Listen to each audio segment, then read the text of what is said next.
Mamadi. I'm the director of the Center for Social and Behavior Change at Ashoka University. And it gives me immense pleasure to welcome you all to the first of our sort of editions on COVID and the application of behavior science in understanding the COVID phenomena.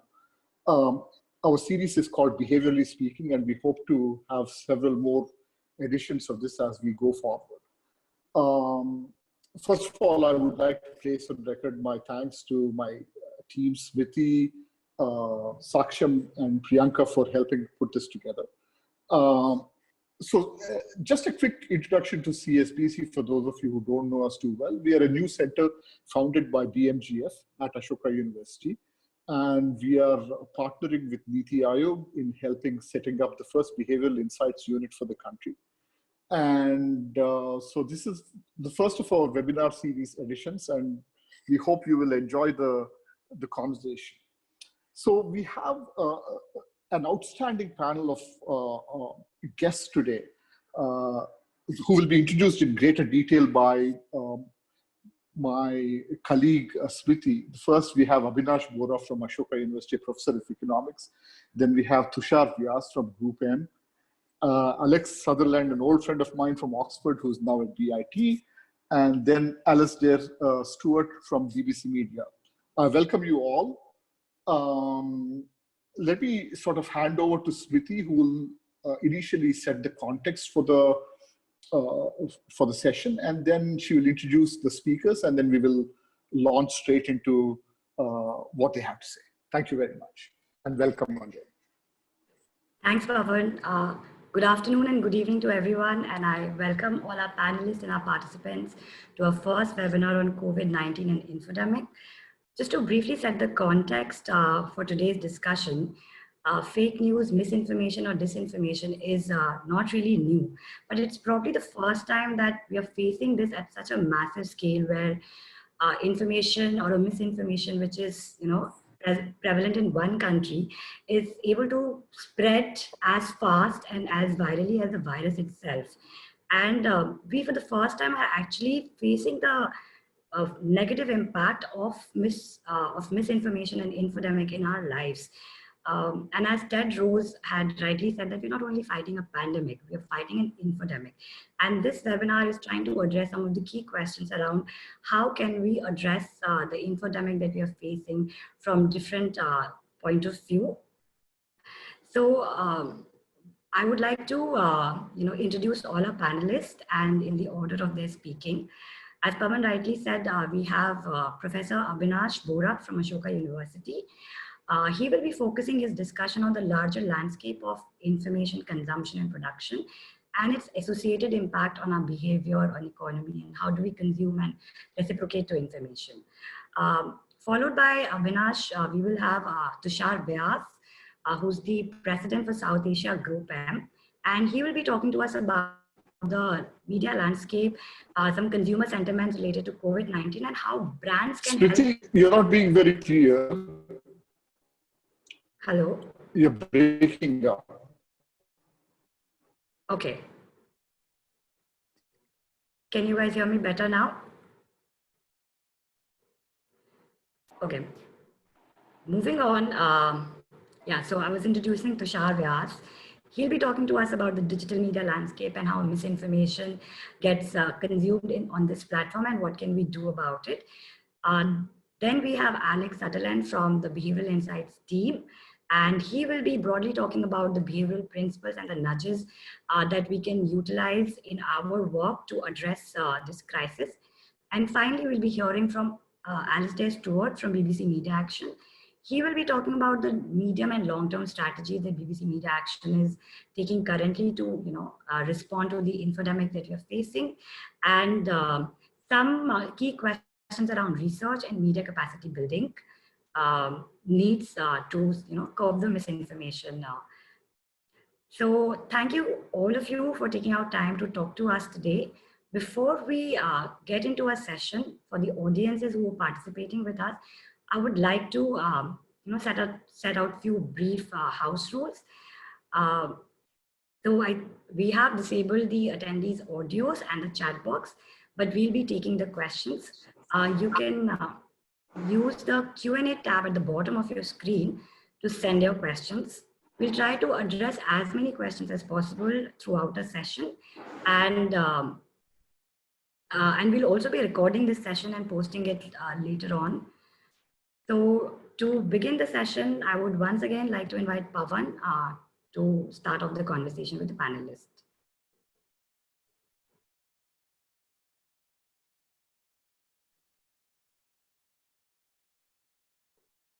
Pavan, you're on mute.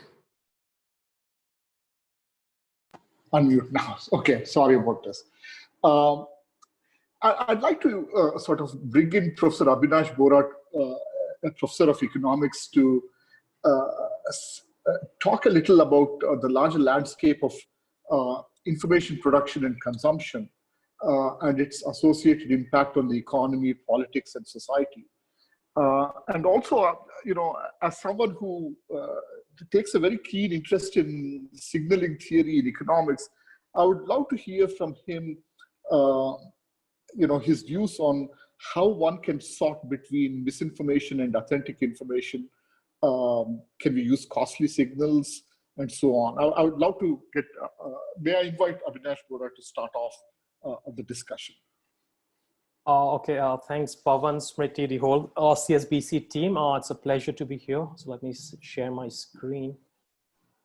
So hopefully it's visible.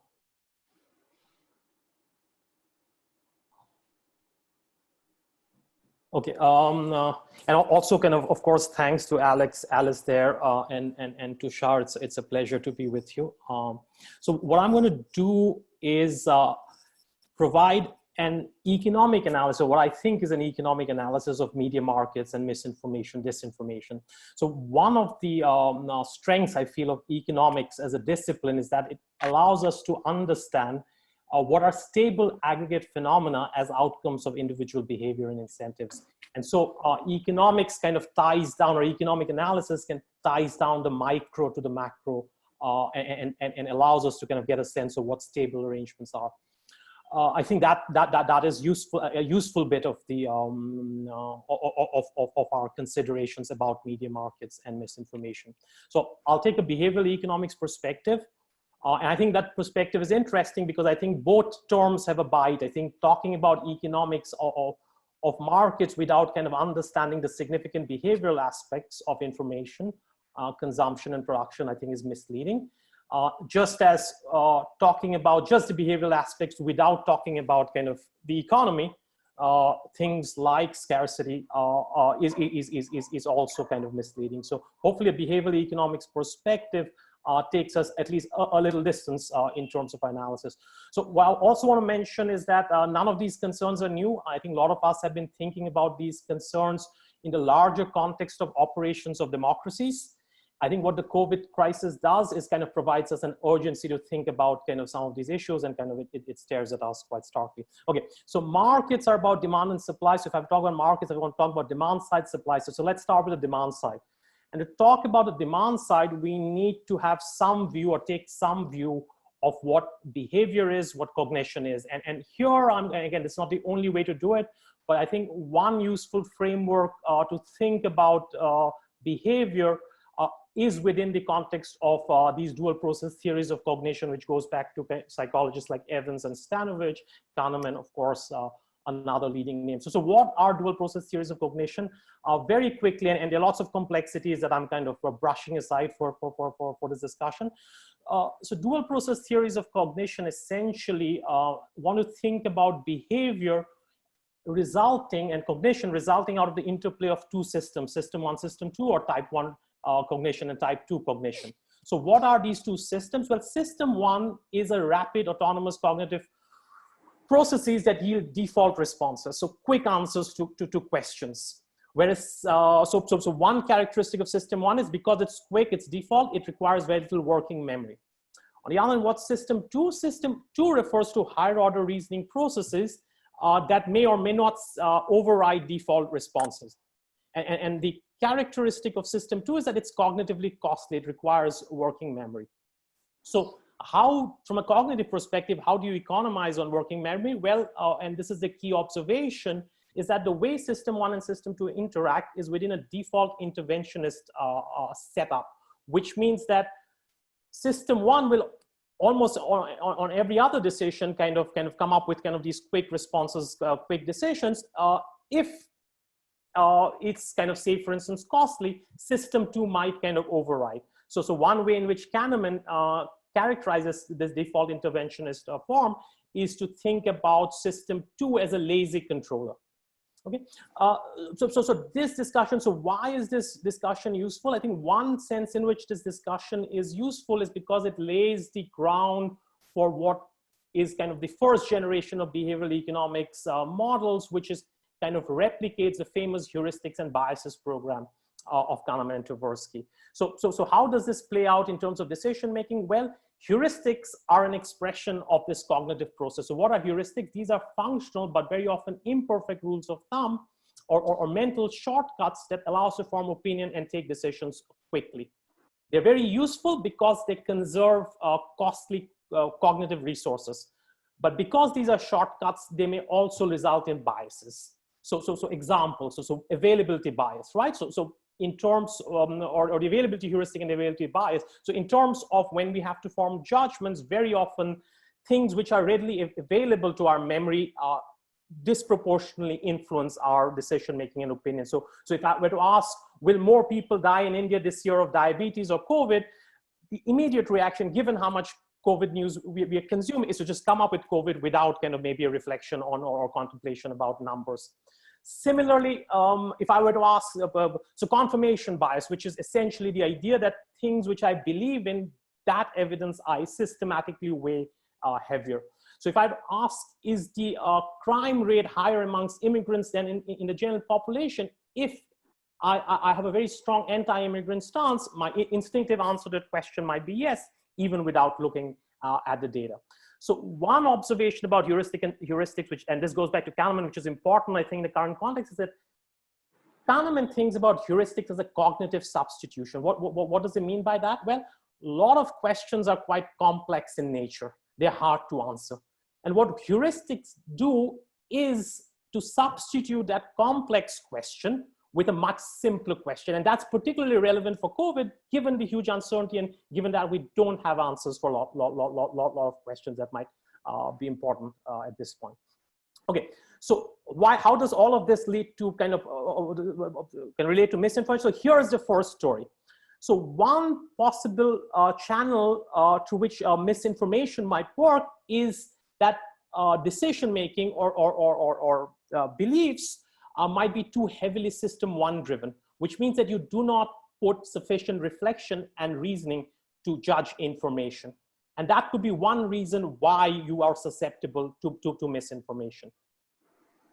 This is particularly so because our cognitive resources are particularly depleted at the time when we're under severe stress, like in a COVID kind of environment.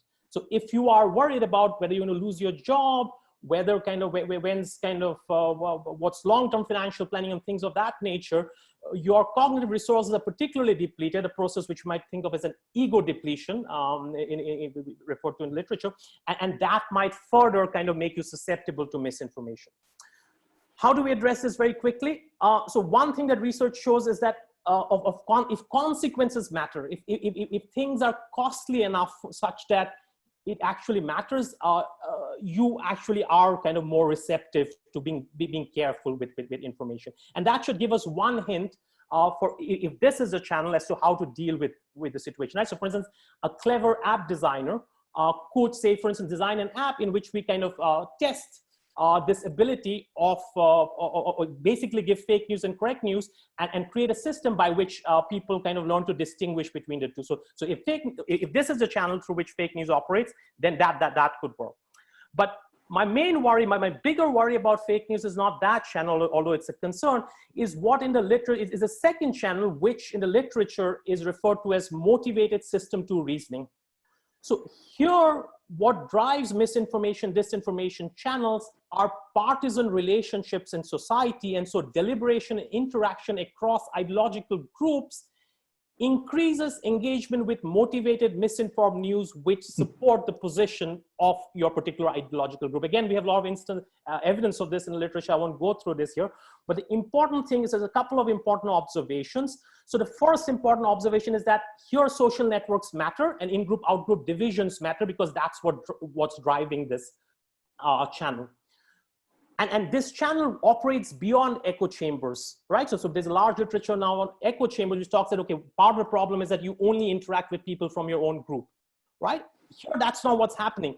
The driver here is precisely that you do not interact just with your own group, but you interact across groups. And it is in this competitive spirit of making your position stand out that this works. And a lot of people in the literature have also called this propaganda entertainment. That's the driver.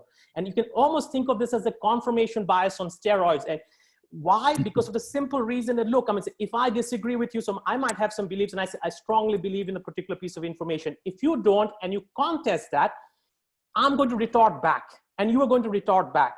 And that's only going to strengthen the confirmation bias. Evidence suggests that people's positions might become even more extreme. Okay, so that's the demand side of the story, I think, which is irrelevant. Quickly, very quickly, the supply side, about user-generated content on social media. So where does social media platforms generate revenue? One source is that you have to maximize subscription and maximize the amount of time that people spend on your platform. Well,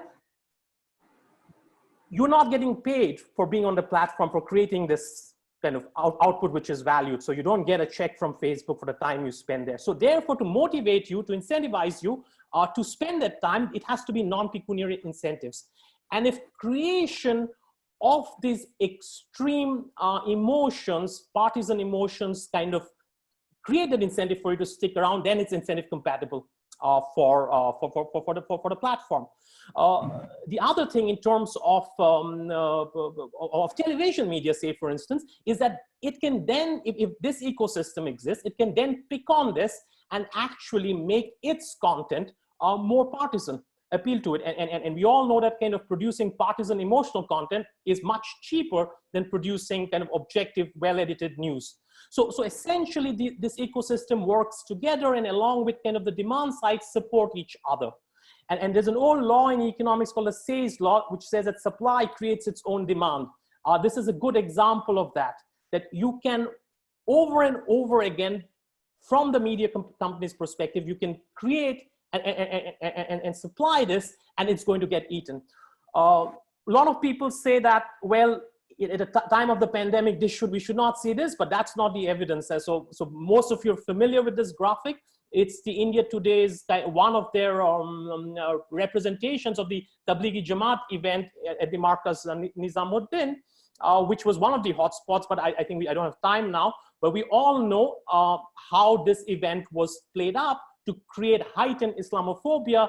In fact, we had at one point on Twitter at the beginning of April, Corona Jihad was one of the most trending terms. And what that did was it systematically took away attention from the other important kind of issues like and the humanitarian crisis that was going on.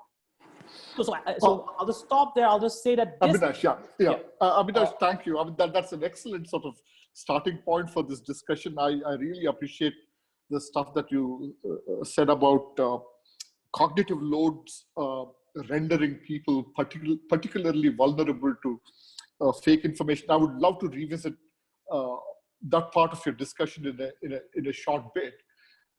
I'd like to quickly move on to Tushar Vyas, who's the president for Group M. And I would love to hear his thoughts on how one may use digital media landscape, consumer sentiments during COVID-19, and how brands can help during this pandemic. Tushar, feel free to obviously sort of say much more than what I have requested you to, but I would love to hear sort of the supply side of, in terms of responsibilities of private players in providing only authentic information and so on. Oh yeah, thanks, Pawan. And let me just pull my presentation. One sec, give me a second.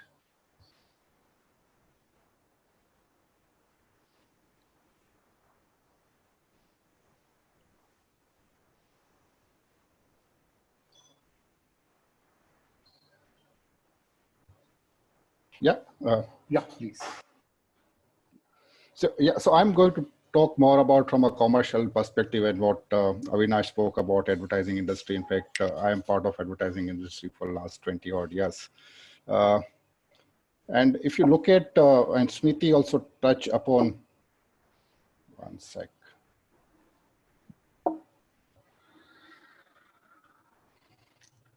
Yeah, Smriti touch upon in terms of this problem is not being a new, right? So in fact, if you look at some of the literature, you can it can go back to back as like 1835, and there's a sort of great case which is documented in Great Moonhawks, which is run by a son in New York. And there was a story which has run for almost 10 days on that, and talking about basically creatures living on a moon. And the tactics was very familiar, and even by today, people are creating a misinformation. The article quoted basically an individual called Sir Herschel from South Africa, and specifically knowing by the sun that they are not going to able to basically the readers are not going to validate for next whatever week or 10 days from a source of authentication, and they continue for almost 10 days, right? So I guess it's not new. It's been practiced. Widely, and as widely as basically be it election or be it a pandemic. And recently, Mr. Bora also talked about the example of Tablighi Jamaat, right? So if I look from an ecosystem perspective, and I see this as like a 4 element, right, in terms of content, platform, author, and somewhere basically the entire audience education as an enabler, and which is something which is cut across in mind across all 3 areas. And that's something basically a collective responsibility all 3 need to play. And if you do sort of in a way activity across 3 components, then there might be some hope to at least contain or control in certain ways. So maximum amount of work, if you look at currently, is happening in a area of a content. However, by the time the work start on a content, often it's too late, right? Because by the time you sort of identify what is happening, what's the kind of impact which is created, it's very difficult to contain at that level. And if you look at current solution also, which revolves around sentiment, tonal classification, fact check, those kind of area. And some of these are also highly subjective, where it needs a manual intervention in terms of whether this is sort of right in a certain context or no, because some of the information really remains very highly subjective. What I believe is there is a work need to be done in a more automated in certain area, and I'm also going to speak in each of these areas, sort of couple of recommendation and maybe a way forward, I think, in some of these areas. So maybe one need to plug in as a part of browser or a popular app, which validate or provide the fact check or different point of view. So if there is a one content which is coming, there has to be a sort of facility which provides a counterpart point of view that point of time, or maybe ask you to explore alternate point of view at next to that. And this is like a balancing impact all responsible media houses should create next to any content which they feel it's not maybe right, or there is a iota of doubt in that also. And possibly there should be a community mechanism also, which flows into that in terms of upweight, downweight certain content. And this happens in some of the popular application like Quora and all, where one can sort of give a rating based on the kind of content which is going, and whether what kind of factualness going into creating that content. Moving on to distribution platform, and this is like a second player in my mind. And some of the information, even if it is fake news, has no value unless it gets distributed, right? So there is a platform has a large role to play currently, and especially we have seen various cases. Again, I'm going back to some of the cases like election and other areas to distribute those kind of information at a very, very rapid pace. Typically, most of the discussion revolving around the specific content and how to content specific content. But if you look at some of the distribution platform, they have got a couple of other levers also, which is in terms of value and velocity of the content. And sometimes it's easier to identify based on that. For example, we do a good amount of work for brand, and it's a hell of a lot difficult to get anything viral, right? It's not an easy task. So platform somewhere knows in terms of what's the velocity, what's the rate of change, and possibly if we can does some kind of pattern identification at that level. It may be easier to contain at a very early stage rather than sort of let it spread to certain level, right? So there may be some amount of validation need to be required at a critical mass and to contain that. A third element I see is a node of distribution, and especially which is networks or continued or a community driven activities, and those node of distribution need to be controlled. So typically if we see any, and again, I'm going back to brand context because that's where my vast part of my experience comes into play. The amplification happens based on how the nodes are getting created. And if you look at the graphically those pattern, typically there'll be 8 to 10% of people who are sort of amplifying the entire message. So if one effectively identify the nodes of distribution, educate them, and give them enough ammunition to do a fact check, there might be other hope I see in those areas. And finally, in a pandemic kind of scenario, there has to be official channels of information in each of the platform, right? So maybe start a COVID channel, and some of these guys are doing. If you go to Google or Twitter and those players, there are curated channel which is available. But how do we popularize and outwit some of the curated channel in some of this information rather than just rely on the more UGC information? Or give a mechanism to do a check back when in doubt, right? So those are the sort of important element one need to start adding to platform or distribution point. And finally, the third element is author. So again, it's a sort of larger issue, and there can be a sort of huge amount of debate around that. But some amount of author verification mechanism, author credibility and agenda mapping kind of mechanism need to be there. And this can be maybe applicable in a non-political scenario, definitely. Some of this area again is a larger issue, so we need to discuss maybe separately, but in current context, one can map it. There is a thought to also put an open author ledger, basically open source author ledger.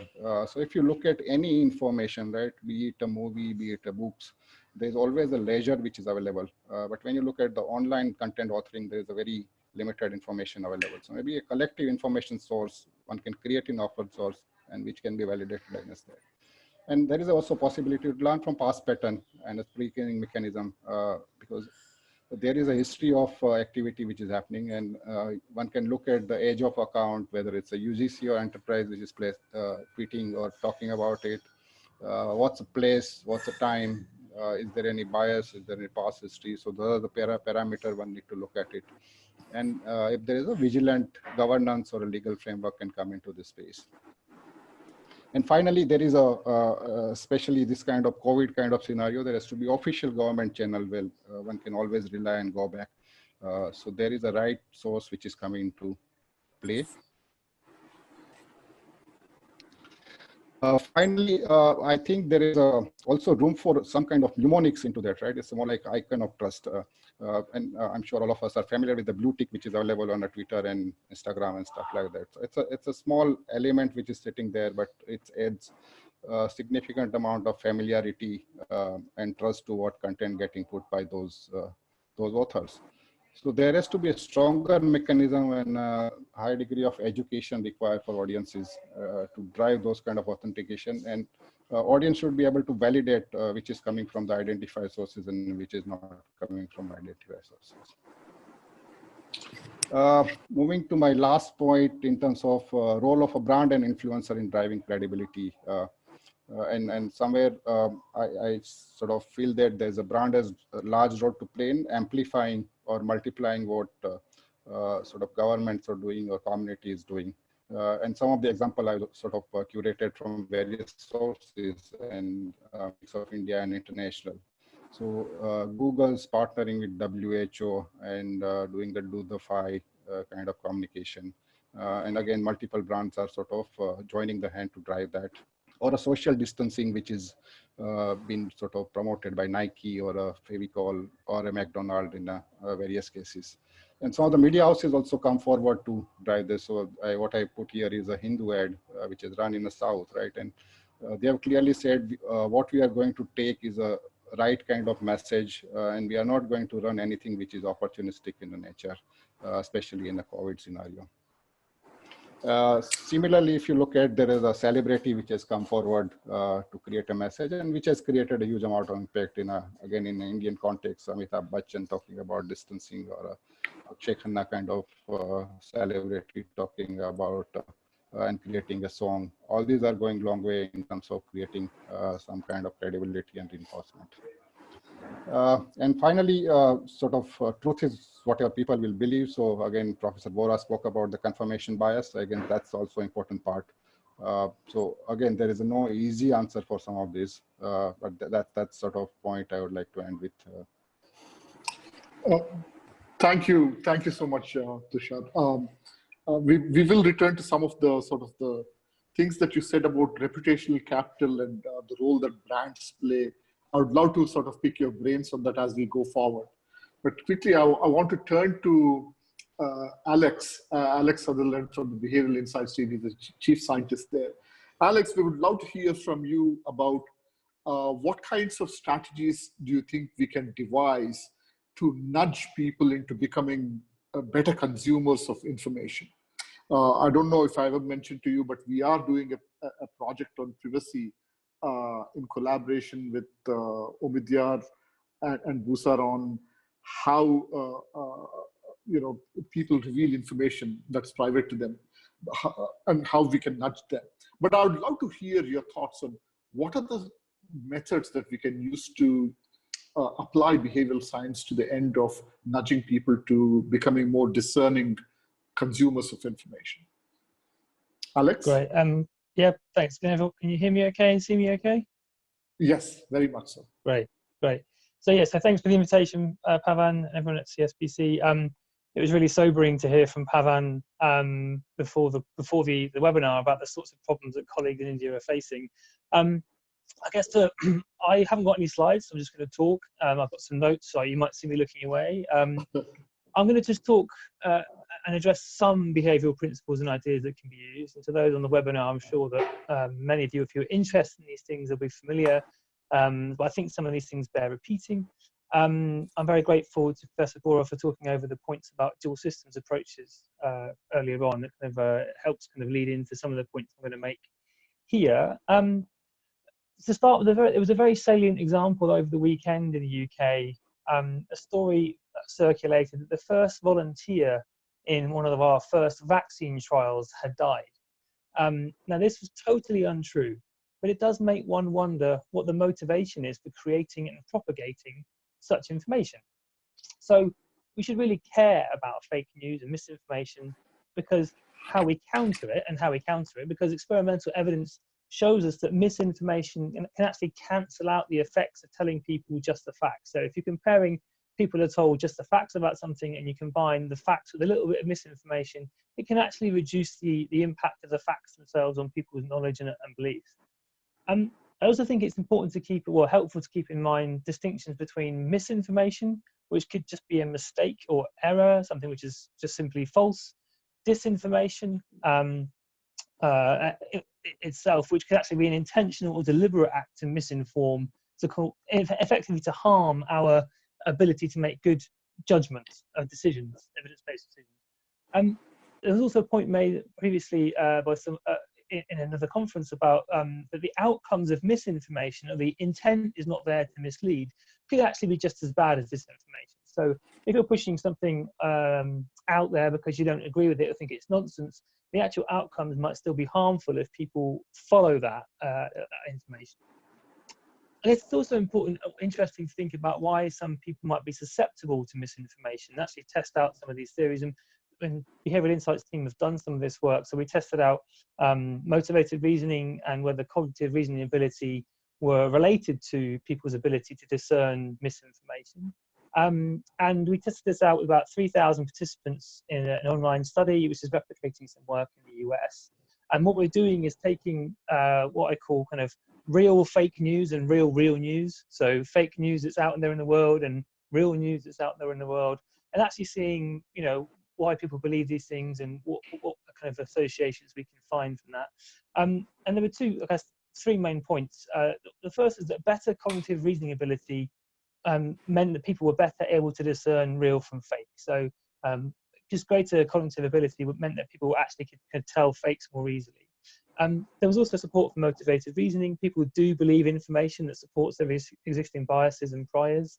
But an interesting point that isn't, I don't think, well known is that we also looked at the big 5 personality measures, and there was no relationship to belief in misinformation, which I think is quite interesting. I don't think is out there as a finding in the world at the moment.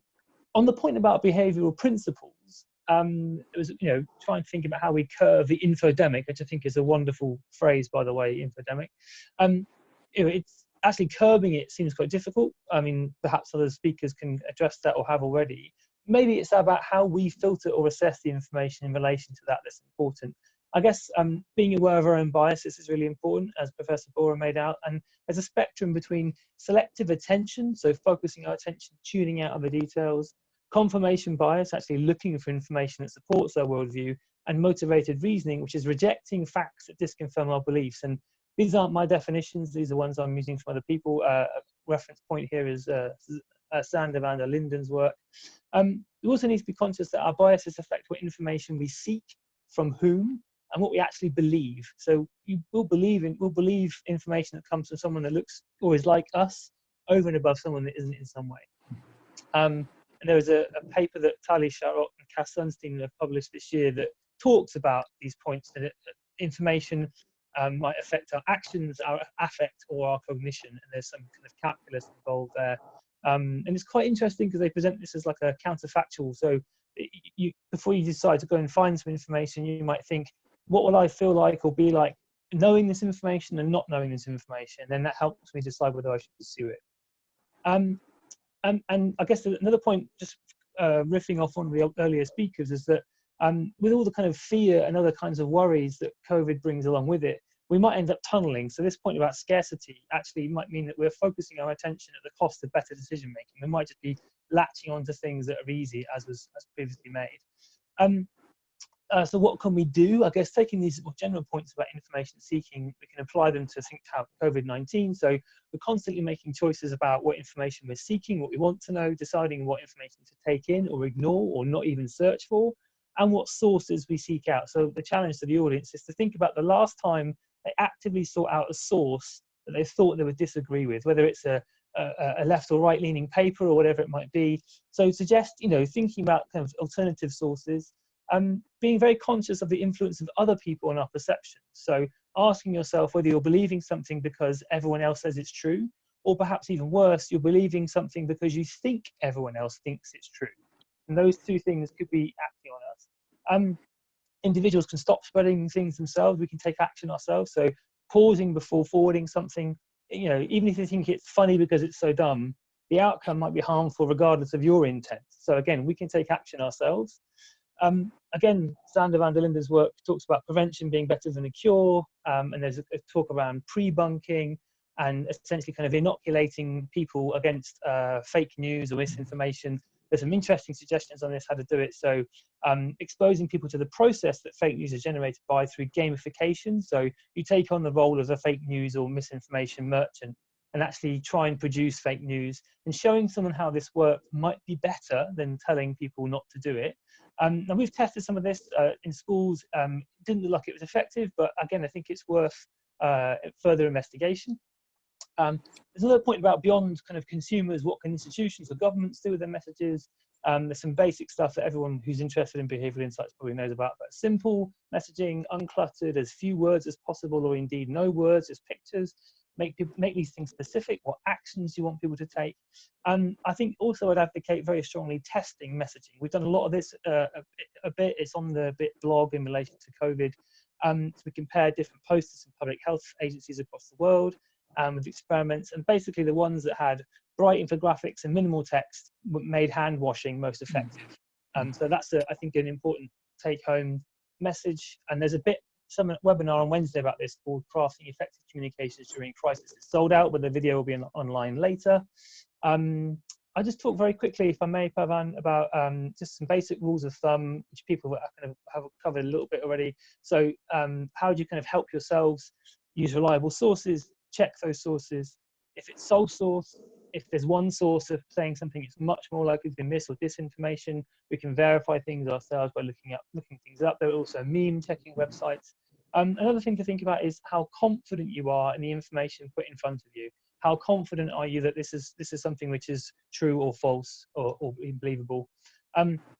They have actually tested out lots of these kinds of interventions in relation to how you prevent people believing, willingness to believe fake news. And there's an experiment we run with 9,000 people, which tested out values affirmation, an accuracy prompt, these basic rules of thumb I've just talked you through, disputed tags, like saying that a news story is disputed, and showing people related articles. And basically, most of these things seem to be effective in some way. So values affirmation, accuracy prompt, rules of thumb, accuracy tags, all reduce false beliefs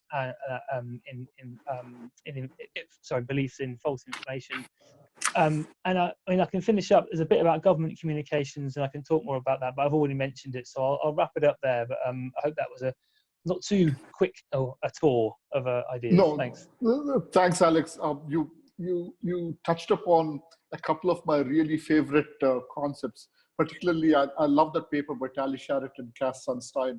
And I also love that vaccine idea that was presented at the BX last time I was in London. Both are some of my favorite pieces of work. I hope we will return to that discussion in a short bit. But thank you very much for that really interesting overview of the application of behavioral insights to this problem that we're facing. Let me now quickly move on to Alistair Stewart, who's from BBC Media Action, and hear his thoughts on what they are thinking of at BBC Media Action. BBC is sort of, for us in India, it represents a massive media company, and it also signals great credibility and so on. Why don't we turn to Alistair and hear his thoughts on how one might be able to navigate through the problems and challenges of the infodemic. Thank you, Pavan, and great to connect with you all today. It's great to join you. Thank you, Alistair. Yeah, so those of you that don't know, BBC Media Action is the BBC's international development charity. So we subscribe to and believe in the BBC's editorial values and public service broadcasting mandate, and we draw on the work of the wider BBC to inform our own work. We use creative communication and trusted media to provide people with access to reliable and accurate information, strengthening governance, improving people's health, and building the resilience of vulnerable groups and helping them to survive and recover from humanitarian emergencies. We work in over 20 countries, reaching over 100 million people a year through local and national broadcast partners, online, mobile and print platforms, and through BBC channels, especially the World Service. And we also build the capacity of journalists and media organizations through training and long-term mentoring. And all of our work's underpinned by research to inform, test, adapt, and evaluate our work. We've been thinking about and working on the issue of misinformation for many years, and broadly we know that the media can help to curb widespread misinformation in the following ways. So first of all, by providing people with accurate, trustworthy and relevant information, and that can include kind of fact-checking approaches. Secondly, using SPCC approaches to influence audiences' behaviour in relation to issues that might be subject to misinformation. Thirdly, by creating space for discussion, dialogue and reflection on issues that might drive the spread of misinformation. We can also use the media to influence attitudes and norms behind sharing of misinformation. And we can improve critical digital and media literacy amongst audiences. And then this maybe applies more to disinformation, so deliberate false information, but we can also provide accountability for those that are spreading false information. But we also think of this issue more holistically. So at Media Action, we also do capacity strengthening of media practitioners and organizations.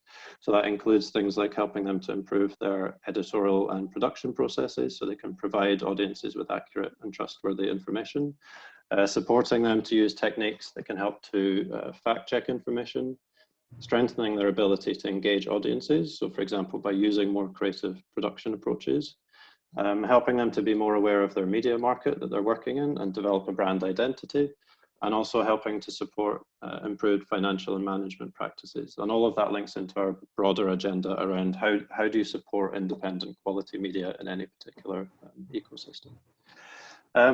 So to give you a bit of a flavour about how we've been tackling the issue of misinformation over the last few years, before I move on to COVID specific work.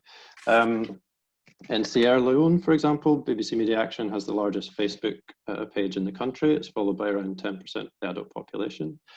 So ahead of the elections in 2018, we produced a range of digital content to educate audiences about responsible social media use and the dangers of misinformation.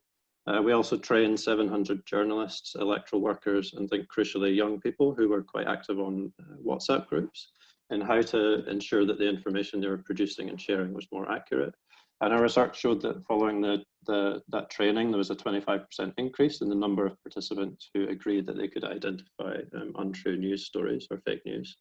To take a very different context and example, our work in Myanmar, we have a long-running radio drama there and accompanying digital media content, which uses a diverse range of characters and storylines to help increase audience knowledge about different religious and ethnic groups, and also to model more accepting and less discriminating attitudes. We've seen in recent years as the media landscape there has opened up and more audiences have been able to go online, which in Myanmar is primarily Facebook. We've seen increasing examples of rumour and misinformation about minority groups. So to counter that, we realised that we needed to support audiences to think more critically about how they consume and communicate news and information, and particularly social media. So based on research that we did to help us better understand misinformation in Myanmar, particularly amongst younger audiences, we designed storylines in our radio drama about the consequences of sharing misinformation, both in person and on Facebook, and modelling sensible precautions for audiences to take when reading or sharing information. And we also used a series of PSAs through our digital channels, which were encouraging audiences to think about information they receive on Facebook before they share it. And our research there is showing that both formats are helping audiences to reflect on the dangers of misinformation. And we're also seeing for our PSAs the use of humour, but clear messaging and the high quality production of our PSAs is really effective at engaging younger audiences online. I also just wanted to touch on some of the lessons that we learned from our response to the Ebola crisis, which, as we know, saw many examples of misinformation. So one is that we know it's not enough for health information to be credible and accurate. It also needs to be grounded in the local culture and realities of the people's lives that we're trying to reach. So for example, how does somebody wash their hands if there isn't soap or clean water available? We need to think through these things in our communication. Secondly, the best way to achieve localized, culturally relevant health content is for it to be created by people from those countries and cultures, and for it to be made in local languages. So in response to Ebola in Sierra Leone, we worked with local radio producers to create an online radio drama, which was available in local languages and based on a character very much in tune with the lives of local people in that area. And then thirdly, we know that trusted messengers are key.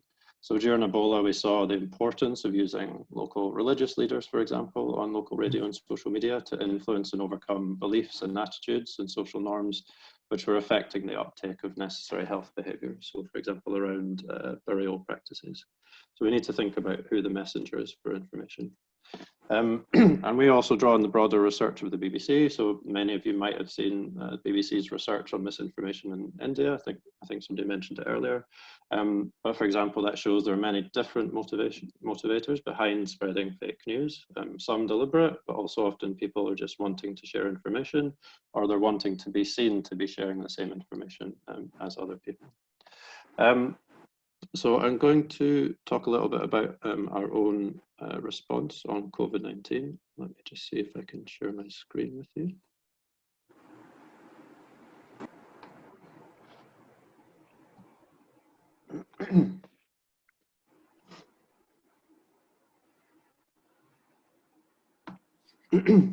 So what have we been doing? We've been working on creating COVID-19 content for about 6 weeks now. In all of the countries where we work, we have established audiences from existing programs across a range of media platforms. So we've pivoted very quickly to respond to their need for information on COVID-19.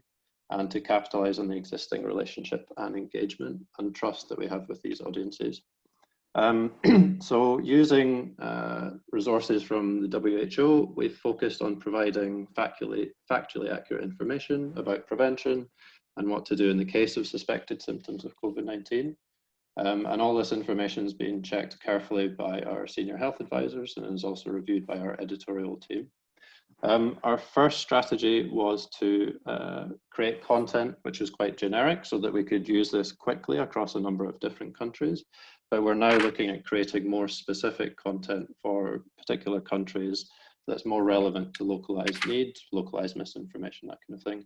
And we're also drawing on the expertise of local health advisors so that that information is as context specific as it needs to be.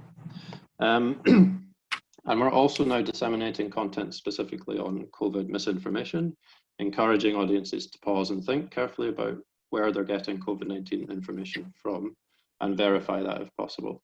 And in fact, we've just launched a new film on this in India this morning, which I wanted to play to you. So give me a second.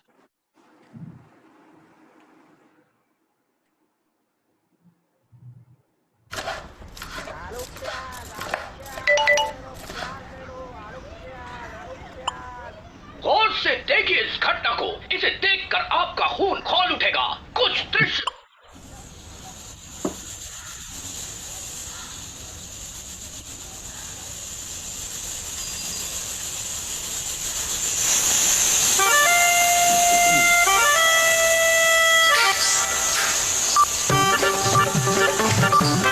दस second में 50 से ज्यादा skipping शायद आप ना कर पाए, पर 10 सेकंड में आग को फैलने से आप जरूर रोक सकते हैं।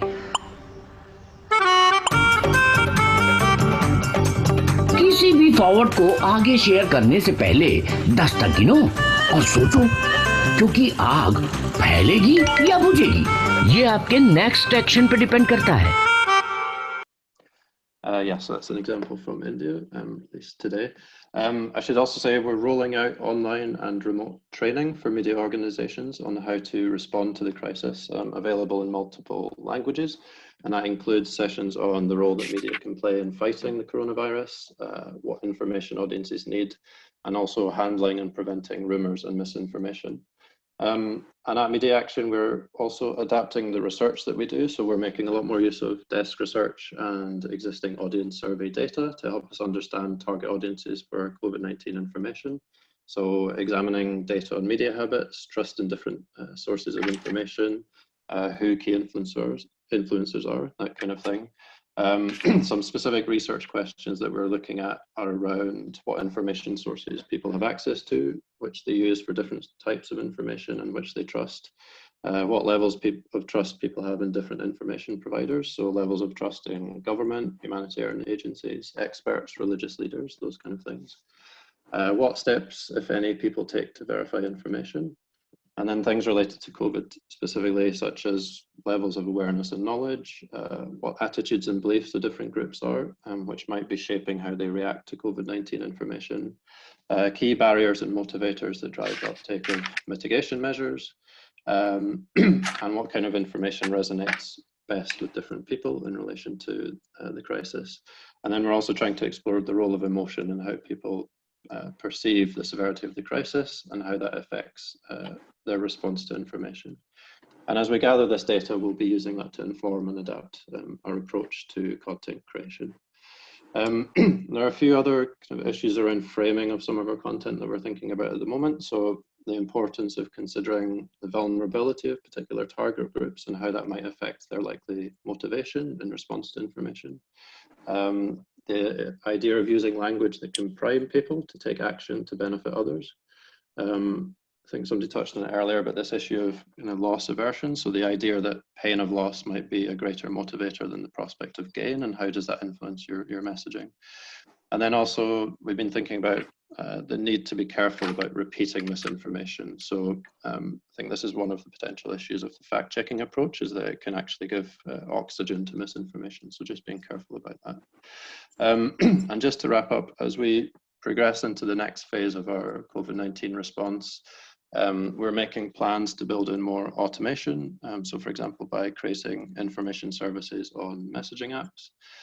We're developing content for frontline health workers, which will pivot more towards COVID-19 responses.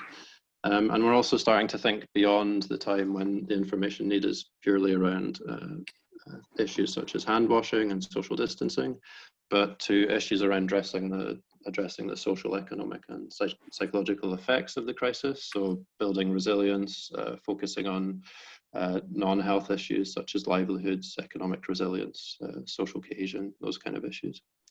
So I think my key recommendations would be around, first of all, understanding your audience and tailoring content to context where possible, providing clear, simple, precise, and also actionable information, using trusted communicators, remembering the battle for engagement, so thinking of creative and shareable formats and approaches, and then also trying to influence attitudes and norms around sharing information. So it's not all about fact checking. We need to tackle the emotional drivers of why people are sharing misinformation. Thanks, Alistair. That's terrific points there. Duly noted. I love that video, which involves the technique of speed bumping, where you allow a person to sort of take a little time before he or she makes a decision. That's to shift a person from a systems one to a systems two kind of a thing. I hope we'll get a chance to chat about that a little more as we go along. But in the interest of time now, what I would suggest that we do is touch upon some highlight questions. And if I may quickly throw in my own two or three questions before Smithy starts taking questions from the audience. Let me sort of bring up one big thought that I have, and that is, to what extent, and this is something that I would like Avinash's view on, to what extent is there an onus on regulations and institutions to prevent bad information from sort of being produced or deliberately sort of spread around? Or, I mean, and to what extent do we use behavior science? Behavior science seems to be sort of coming in place of institutions when institutions fail. That's one big question that I have for Avinash. Let me sort of recite out my other questions for other people as well. There's also a paradox of nudges. Nudging, in some sense, is also dependent in some measure on a certain measure of deceit. Well, Cass Sunstein, he's one of our advisors, he will disagree with me on this, but a lot of nudging does also involve finding an alternative pathway to getting somebody into behaving in a manner that he perhaps might not have had he or she been fully aware of the full information ex ante. That's one other broad sort of question that comes to my mind. And yeah, so I'll leave it at these two broad questions from my side. Maybe Alex would sort of say a little about the paradox of nudges. Avinash might say something on relations and institutions, and I'm sure others have questions for our other presenters as well. Smriti, do you want to start taking some questions? Pavan, after the response of these, we will address. Yeah, sure. So, Avinash, can we start with you? Sure. Yeah. I mean, I think the easy answer to, I mean, if the question is, should some intervention happen? I think there's an obvious answer, yes. There is a very significant negative externality, and of course, there should be intervention if we could do it. But will there happen? Let's answer the positive question, and I think we should answer the positive question because that's where the crux lies. I don't think we should think about governments as this tremendously benevolent institutions working with the best interest of everyone in mind. I think one of the things that this crisis will throw up is precisely how governments want to extend state control over populations. And I think this is going to be the great democratic crisis of these times, that on one side, we need a stronger state in terms of institutions, in terms of capacity to address some of these concerns. But at the same time, there's also the incentive for governments to use that extended powers that this crisis throws up to kind of control in all sorts of wrong ways. So I think kind of what we have to understand. So I'm not particularly optimistic of governments. That could be a product of training. I don't know.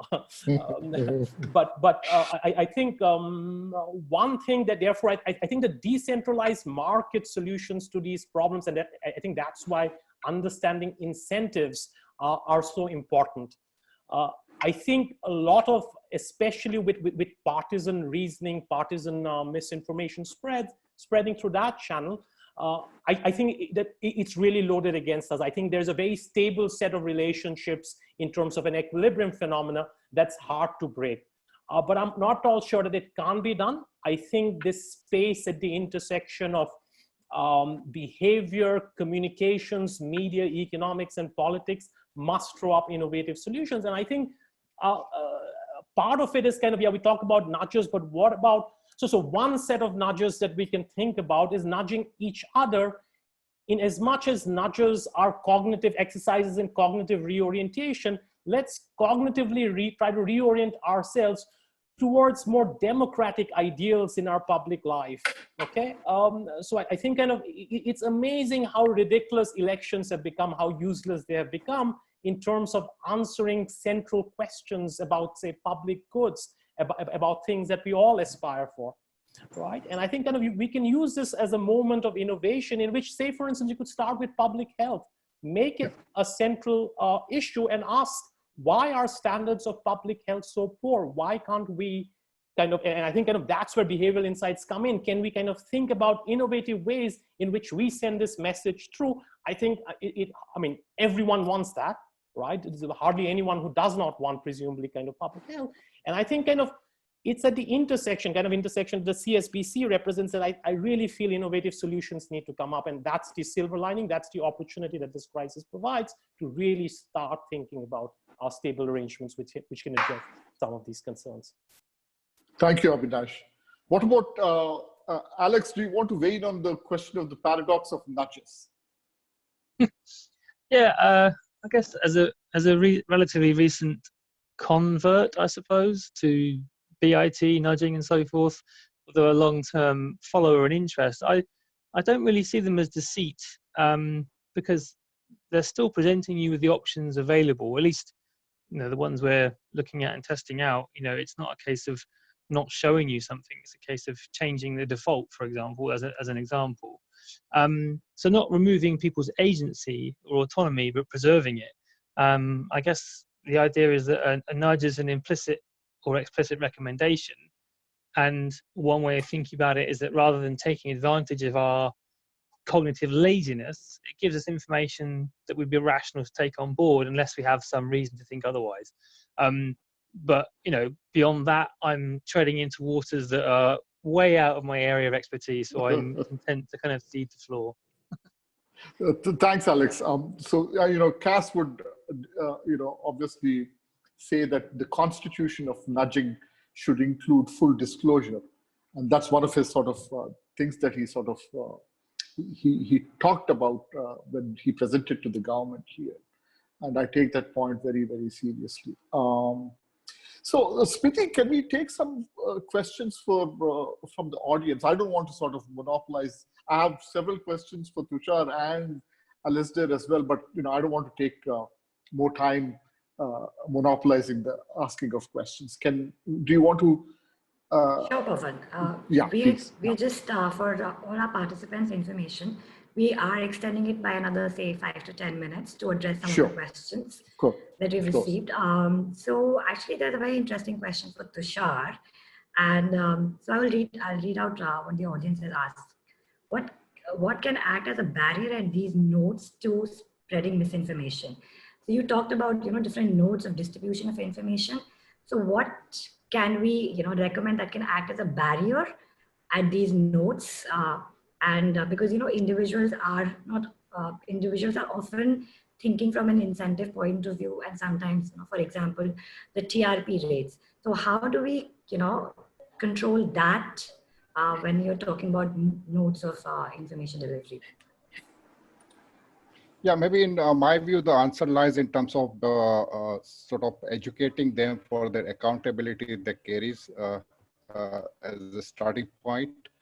But also what Alistair spoke and what we saw in the BBC kind of example. So how do we sort of educate what's their responsibility before they act? It's a good starting point. And then can go all the way up to what Professor Bora spoke in terms of maybe regulatory intervention in some of these areas, right? So depending on situation, I guess there's a spectrum of solution may be available. But however, the starting point is definitely audience education and how wider you can make and how sort of start people to behave more responsibly is my 2 weeks on that. Okay. Okay, thanks, Tushar. I have one question for Alistair. So, Alistair, we've received this from multiple audiences. So, information about COVID, even real information, sometimes gets misinterpreted. Sometimes leading you to overreaction or panic because of different biases, like overestimating risk from COVID, leading to fall in immunization rates for measles. So, how do we counter that? It's an excellent question. Alistair, I hope you're still with us. Sorry, I was on mute. Yeah. I mean, I think this is about taking account of the breadth of information that you're giving, and alludes to my point around the need for people to start thinking about what's the kind of medium-term picture for all of this, which is obviously people demand for and need information on specific COVID health behavior information now. But that need is going to evolve and change, and we need to evolve with that in terms of the types of information that we're giving to people. And I think also across our programming, we're very conscious COVID is happening, but it's not the only thing that's happening. So there's a need to maintain a balance in terms of information that we're giving about other issues, and trying to enable audiences to understand what's the relative risk and how does this impact in terms of other things that I might be thinking about not doing because of the COVID situation. So I think all of that needs to be thought through in the kind of health behavior communication approaches that we're taking.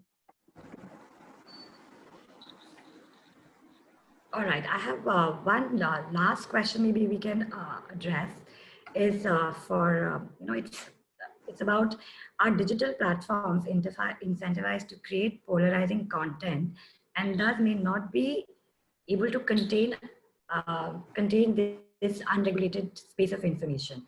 So I would request either Tushar or maybe Alex to respond to it about.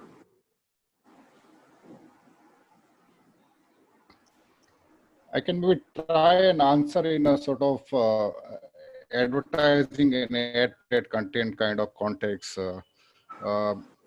And I sort of, and there is enough data to also prove that. So some of these ad-funded activity creating a fake news is slightly overrated notion. So if you look at the percentage of content getting created and supported by ad funding is a very, very minuscule amount compared to many of the reports you have seen. And some of these with many of the partners, we have gone down to detail and level of detail mapping those.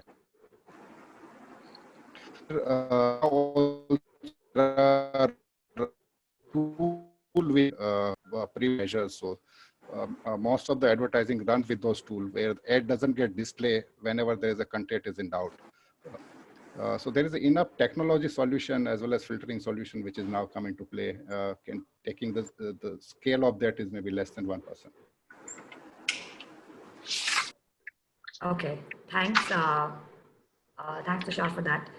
So I think we are okay to wrap up now our discussion, unless Pavan, you have any additional questions or points to make? Yeah, so I just had one last sort of comment or treat it as a question, and this is relating to the use of hydroxychloroquine. There's a huge debate raging about its effectiveness and so on, which goes to the very essence and core of scientific methodology. On one hand, you have those who believe that you need a hard-nosed RCT to arrive at evidence to even advocate the use of hydroxychloroquine. And then there are those who believe that, you know, observational evidence is sufficient to say in these really distressful times, we can make the pragmatic decision to use hydroxychloroquine. And this debate also has sort of been given a sort of a political tinge because it was endorsed by President Trump and so on. So this is a sort of a crazy mix between politics and scientific methodology. Any thoughts on that from any of our panelists? How do we communicate science in the day of in these days of a pandemic? Past people's preferences. What truth is? Abhinash, Alex, Alastair, Tushar? I think that's a rather complex route to take, Pavan. Okay, well, I'll rest at that. Yeah, sorry, go on. I'll just say very, very quickly, I think our approach is always about providing a balance of views and opinion, whilst respecting what the scientific evidence is. So we don't want to spread information for which there's no scientific basis, but we attempt to present audiences with information about a diverse range of perspectives and views, whilst being very clear about what scientific evidence says, so that they're informed enough to make up their own minds about an issue. Yeah, but the question then remains, what level of evidence is scientific evidence? There are those who would believe that observational or even qualitative anecdotal evidence is, as long as it's experiential, is enough to constitute scientific evidence.